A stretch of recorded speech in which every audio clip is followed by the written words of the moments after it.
Hi. Normally, we've heard that all the assets typically trade on three kind of platforms. Okay, we're going to understand all these three platforms to do with currency trading in India. The first platform on which currency can trade is called the spot market. Another platform where it can trade is called the forwards market. And the third where it can trade is called as the futures market.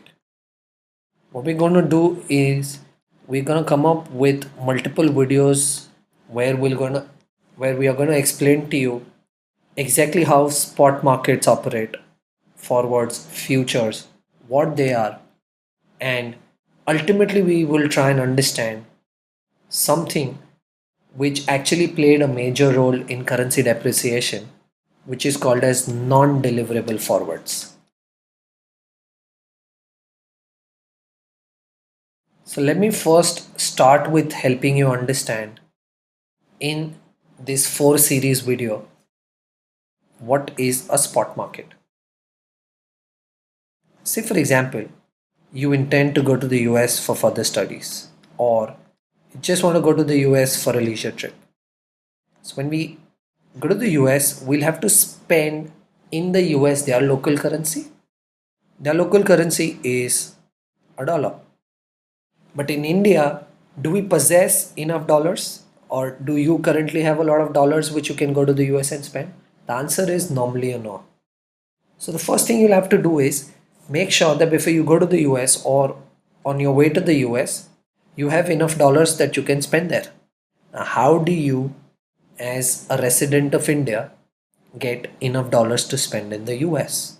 So the first thing you would want to do is you would want to convert the rupees that you currently have into dollars.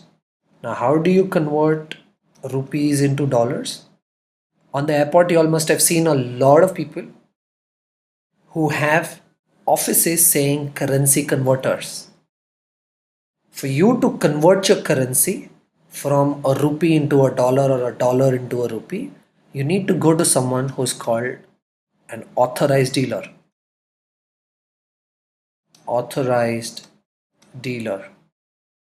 The biggest authorized dealer in currency is a bank. So, whenever you want to convert your rupees into dollar, just go and meet a bank. So, when you go to the bank, tell the bank that you want to convert your rupees into dollar. The bank will quote you a rate. Let's say the rate that the bank quotes you is $1.62 rupees. It is trying to say that if you give the bank 62 rupees, the bank will give you $1. So if you want $100, you will have to give to the bank 62 into 100, 6,200 rupees for you to get $100. It can work inversely as well. Now, what do I mean when I say it can work inversely as well? You've come back from the US, you have with you $10 remaining, which you could not spend in the US. Now you would want to convert your $10 into Indian rupees. So what do? You again go to the bank. The bank quotes you a rate. Let's say the bank is quoting you a rate of $1 equal to 60 rupees.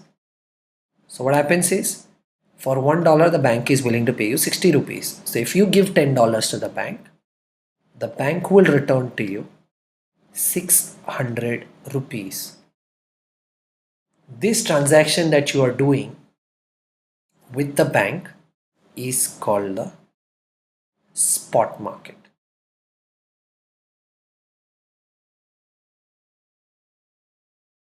Now that we've understood what's a spot market, let's try and understand what's a forward market for currencies.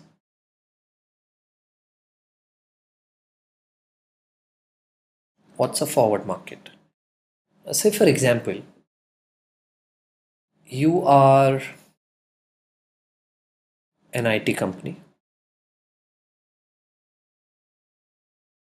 You are an IT company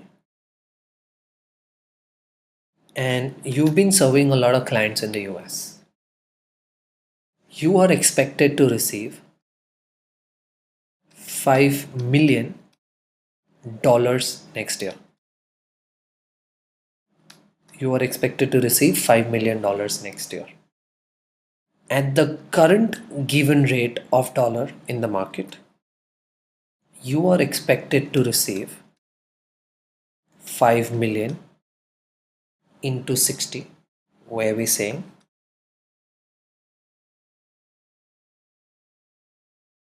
you are expected to receive 3 crore rupees. You have a fear that tomorrow if this $1 falls down to 50 rupees, instead of 3 crore, you would receive only 2.5 crore. Which means that though your business is stable and you are supposed to receive the amount of money that you are actually supposed to receive, which is 5 million or 5 lakh dollars, but the currency fluctuation could spoil the party for you. So what do? This is a case of an exporter. As an IT company, I export softwares. So I'm talking from the point of view of an exporter, where I am anticipating that if the rupee appreciates from $1.60 to $1.50, I might have a problem. So what do? Now I would want to hedge my currency risk. So I approach the bank. I tell the bank that I'm supposed to receive $5 million or 5 lakh dollars the next year. I want to sign a forward contract with you. I want to sign a forward contract with you at the current rate of $1 equal to 60 rupees. Now what does this mean? This means that if the bank signs this contract with the IT company, irrespective of $1 becoming 50 in the future, whenever $5 million are supposed to be received, it will be converted at $1 equal to 60 if the forward contract is signed. Which means that if the bank and the IT company for some reason sign the contract at $1 equal to 60 rupees, and tomorrow $5 million are supposed to be received, where the actual rate quoting in the market is $1.55. If this forward contract was not in place, the bank would have paid 5 lakh into 55, but because of this forward contract at $1 equal to 60, when the bank receives 5 lakh dollars, it will have to pay to the IT company at 60 per dollar because of this forward contract. Okay. For signing such a forward contract, the bank typically receives a fee from the exporter. The fee is normally a percentage of the amount of dollars or the rupees that the exporter wants to hedge. So let's say if 5 lakh dollars is what the exporter is looking at hedging, then the exporter will have to pay 5% of 5 lakh rupees to actually go ahead and do such a transaction, which is close to $25,000.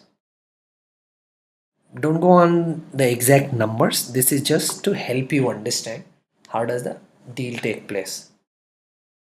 This entire deal is called the forward contract, which means that the bank and the exporter are deciding the price of the dollar, $1.60 today, at which they are going to transact in the future, irrespective of whatever the current market price then would be. Which means even if it is $1 equal to 55 rupees, then after a year when the 5 lakh dollars are to be received, still the transaction from the bank side to the IT company will happen at 60 rupees. And even if $1 becomes 50 rupees in the market, the bank will pay as per the 60 rupee contract, which means 5 lakh dollars will be converted at 60 rupees only.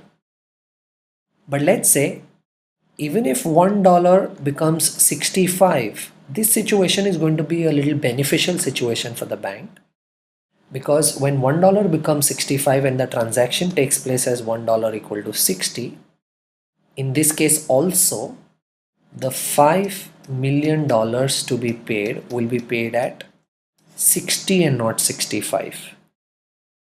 This is a case of a forward market where an exporter is signing up a forward contract. Why is it called a forward contract? Because you are deciding the price of the asset dollar today, $1 equal to 60 rupees, at which you are going to do transaction in the future forward.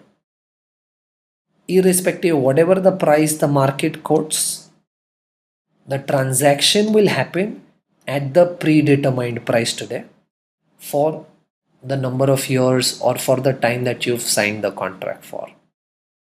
A similar case can be understood for an importer. Let's say I am someone who's in the business of importing crude. Now I know that one barrel of crude today costs me $110. $110, and with the given $1 equal to 60 rupees situation, for me to import one barrel of crude, I have to typically pay approximately 6,600 rupees to import the crude. But if tomorrow one barrel of dollar is still 110, which means the cost has not gone up for crude, but if $1 becomes 70 rupees tomorrow, now for the same $110 barrel worth of crude, where the price of the crude has not gone up but our currency is depreciated, we will have to pay 7,700 rupees, which means though the price of the crude is constant at $110 a barrel over here as well as over here, but because of our currency fluctuation, crude has actually become expensive for us. Which means if I can take care of the currency fluctuation, I can actually save on paying higher costs for the crude. Which is why me as an importer will sign a contract with the bank again, saying irrespective of wherever the dollar moves, we will transact at $1 equal to 60 rupees. Which means, say for example, for me as an importer, I have to pay $10 lakh at the end of the month to Iran, from where I am importing crude. So I will sign a contract with the bank for $10 lakh for a month, which means that at the end of the month, I will pay to the bank 10 lakh into 60, which is 6 crore. I will pay to the bank 6 crore rupees, and bank will give me 10 lakh dollars, which I will pay to Iran from where I'm importing, irrespective of whatever the crude, irrespective of whatever the dollar price in the market is.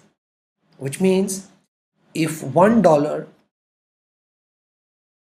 was 70 rupees at the end of the month,